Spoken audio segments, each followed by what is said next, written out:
We are just a few short days away from Christmas. And if the sights and the sounds of the Christmas holiday are leaving you feeling a little bit anxious or keeping you on edge, then I want you to know that you are not alone. Grief is hard enough on the best day, but when we come to the holiday season, it can be even harder. So we're going to talk about that today, and I'm going to give you 8 tips that are going to help you make it through this holiday 2022.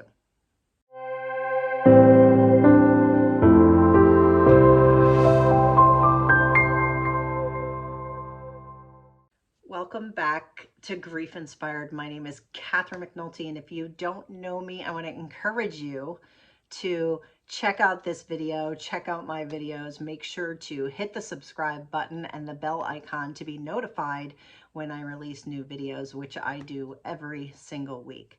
Today we're talking about grief in the holidays. Christmas is just a few short days away, and I was talking with my grief group today in our course, and we put together 8 tips. So I asked them questions. What are you nervous about? What are you worried about? How are you planning and preparing for the upcoming holiday? And what I've done is I've put these 8 tips together that I want to share with you.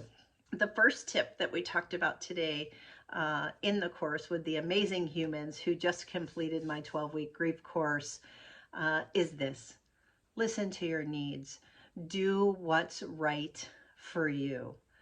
There is a lot of pressure on us to also be joyful, to act as if you're not sad, to act as if you're not grieving, to somehow put your grief down and celebrate like everyone else who is happy and joyous. And that can be really hard. So tip number 1 is to listen to your needs. If you don't want to expose yourself to that, if you're not ready to be cheerful and happy and be around lots of people, then listen to your intuition, listen to your gut, and do what is right for you. If you want to go, if you don't want to go, however you decide that you want to do the holiday, do what's right for you. So don't let other people pressure you into what you should do, and don't focus on what you think you should do.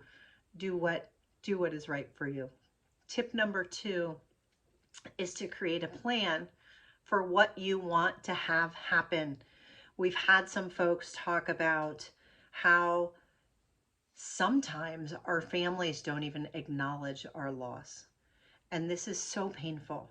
And if our family and friends and the people that you're supposed to be happy and joyful with can't even acknowledge or recognize your grief, this makes it even harder on yourself. So create a plan for how you're going to do that. Maybe you're just going to go to a family event or to a party, but give yourself an out. If you're with, let's say you're a spouse who has children and you're all a little bit anxious about going to a party, or maybe you are now someone who's lost their spouse and you would have to go to this event alone, and that can cause a lot of anxiety. Create a plan for what you want to do. Decide a code word amongst you and the children and say if they want to really get out of Dodge and they want to leave, what's that code word that you can use? Know for yourself that if you start to get anxious or you start to get sad by what you see around you, if the memories come flooding back and you feel triggered, create a plan for what you're going to do. Are you going to take a moment and maybe go use the restroom? Are you going to step outside and get some fresh air? Are you going to leave the event altogether and maybe text somebody later and say you weren't feeling well? What is it that you are going to do to help yourself? That's number 2, create a plan. And number 3 is if people are coming to your house, coming together to see you, give yourself grace. I think there's pressure on all of us, even when we're not grieving, to have this perfect fairy tale storybook Christmas, and there have to be just the right number of presents, and everything has to be just right with the number of cookies and the pies and the dinner and the decorations. And it's a lot for anybody who's even in their best emotional state. But when you're grieving and you're drained of energy and things are even harder, give yourself some grace. Things don't have to be perfect. Perfect is not even a thing. There is no perfect. So we spend so much time trying to create this perfect fantasy. Well, you all know, because you've lost the people that you love. Life isn't always perfect. Life is messy. Life is emotional. Life can throw you for a loop. Life isn't perfect. And there is a beauty in that lack of perfection. So we don't need to strive for it. So try to, instead of trying to make everything perfect, give yourself grace and find a moment or a few moments that are really special to you that you can cherish. So that's giving yourself grace. And number 4 is it's okay to keep things small. I read in an article, they called it like a zone of privacy. If you don't want to be out with big parties or big groups or big family gatherings because that doesn't feel right to you, give yourself that zone of privacy. Maybe it's just you and a friend. Maybe it's just you and your spouse because you've lost a child. Maybe it's just you and your children if you lost your spouse. Give yourself that opportunity to have a small, intimate setting to celebrate or not celebrate the holiday, right? So keep your zone of privacy, right? And it's really, it's giving yourself protection. It's protecting yourself, and making sure that the environment you're in, you can feel how you want to feel and you can be yourself, because it takes a massive amount of energy to put on airs and to pretend to be fine and pretend to smile and be okay, or pretend to even be happy. It takes a lot of energy, and I don't want you to feel like you have to do that. I actually encourage you not to do that, because it's not real. You need to be real, and you need to be surrounded by people who understand where you're at and what you're going through. So sometimes you have to keep that zone of privacy. You have to keep the holiday small. And so that may be something that you want to do. Tip number 5 is talk about your loved one. Find a place where you can go with people that are safe, where you can share stories, you can share the happy memories. Yes, you can share the things you miss about them. But why is it that you miss them around the holidays? You know, we have so many happy times and happy memories to look back on the holidays, and that, because they were so happy, it can make the current holiday seem a little bit more sad. You know, when I lost my son, the first holiday, he was born on December 15th. So just a few days ago, we celebrated his 12th birthday, or what would have been his 12th birthday. But for the first year, I didn't want to have anything to do with the holiday. And I just took a time out and said no. And so today we talk about the happy things. What are the happy memories that you want to share? What are the things that you remember most? So take the opportunity to share those things, and do it in an environment with people who will also have stories that they can pour into you, that they can tell you that you might not know about the person that you're missing. And so that's an opportunity to make something really special. Number 6 is participate in acts of kindness. Find something that you can do this holiday that serves someone who maybe is also in pain or who needs help this holiday. Whatever the acts of kindness are, it can be something very small. But what happens is when you give to others, you're taking the focus off of yourself and your own pain. And sometimes that can be a good thing, that diversion and giving, right? It's about the spirit of Christmas is not about the receiving, it's about the giving. So lean into Christmas that way. It doesn't mean you have to be joyful. It doesn't mean you have to be happy. What it means is that you can make it mean something. You can make it special and important. And by doing acts of kindness, volunteering, helping a neighbor who you know needs your help, all of these different kinds of things are a way to give you a little bit more meaning, take the focus off of yourself, let the pain that you're experiencing lighten up a little bit. And number 7 is, if these things are not working for you and you're like, I just can't, right? Maybe your loss was just recent and this is your first holiday and maybe you're in the throes of grief because you're like, this just happened to me. And I don't know this way from that. And I don't know if I'm crazy. I don't know. Give yourself a pass to skip the holiday altogether. One of the members in my group said, I really just need to be alone. And that's what I'm choosing.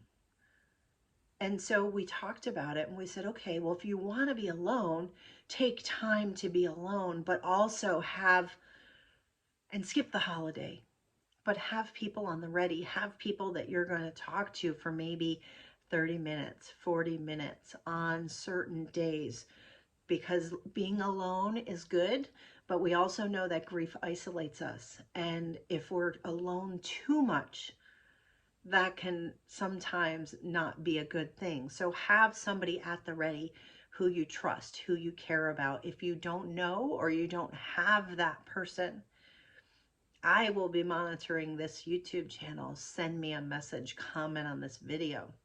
Send me an email at GriefInspired@gmail.com. So give yourself a pass to skip it all together.